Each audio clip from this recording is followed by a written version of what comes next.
សម្ដេចបវរធិបតីហ៊ុនម៉ាណែតបង្ហាញរូបថតមួយសន្លឹកនៅពេលកម្ពុជាឆ្លងរាលដាលជំងឺ Covid-19 ក្នុងសហគមន៍ដំបូងហើយសម្ដេចបានចូលរួមប្រឈមនឹងដោះស្រាយវិបត្តិមួយនោះ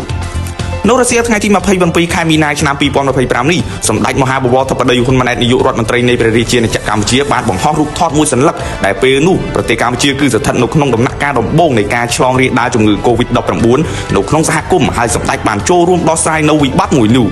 តាមរយៈបណ្ដាញសង្គមសម្ដេចបវរធិបតីហ៊ុនម៉ាណែតនាយករដ្ឋមន្ត្រីបានសរសេរថាមួយផ្លែសោះ4ឆ្នាំកន្លងផុតទៅហើយរូបថតនេះគឺក្នុងពេលដែលកំពុងដឹកនាំរៀបចំមន្ទីរពេទ្យភ្លួងម៉ែអតីតមន្ទីរពេទ្យស្ត្រីនគរបាលទេពដើម្បីក្លាយជាមន្ទីរពេទ្យព្យាបាលជំងឺ Covid-19 បន្ទាប់ពីបញ្ចប់ការរៀបចំមណ្ឌលព្យាបាលជំងឺ Covid-19 នៅស្ថានភាព The Great Dukes សម្ដេចធិបតីហ៊ុនម៉ាណែតមានប្រសាសន៍ថាសម្ដេចនៅតែចាំច្បាស់នៅពេលនោះគឺយើងកំពុងតែស្ថិតនៅក្នុងដំណាក់កាលមិនច្បាស់លាស់អំពីអនាគតរបស់ប្រទេសជាតិនិងប្រជាជនយើងនៅឡើយនៅក្នុងដំណាក់កាលដែលមានការឆ្លងនិងស្លាប់មនុស្សជាច្រើននៅតាមបណ្ដាញប្រទេសនានាលើសកលលោកមានជំងឺ Covid-19 ដោយឡែកនៅព្រះរាជាណាចក្រកម្ពុជាពេលនោះគឺជាដំណាក់កាលដំបូងនៃការឆ្លងរាលដាលជំងឺ Covid-19 នៅក្នុងសហគមន៍ដែលមានអ្នកឆ្លងកើនឡើងយ៉ាងលឿនជាក់ស្ដែងនៅរាជធានីភ្នំពេញមានអ្នកឆ្លងជំងឺ Covid-19 រាប់រយអ្នកក្នុងមួយថ្ងៃដែលមន្ទីរពេទ្យរបស់យើងមិនអាចរ៉ាប់រងបានសម្ដេចបវរធិបតីហ៊ុនម៉ាណែតបន្តថាទោះស្ថិតនៅស្ថានភាពមិនច្បាស់លាស់អំពីការវិវត្តនៃជំងឺ Covid-19 នៅពេលនោះក៏ដោយអ្វីដែលច្បាស់សម្រាប់សម្ដេចនៅពេលនោះគឺបើយើងនៅស្ងៀមមិនធ្វើអ្វីសោះ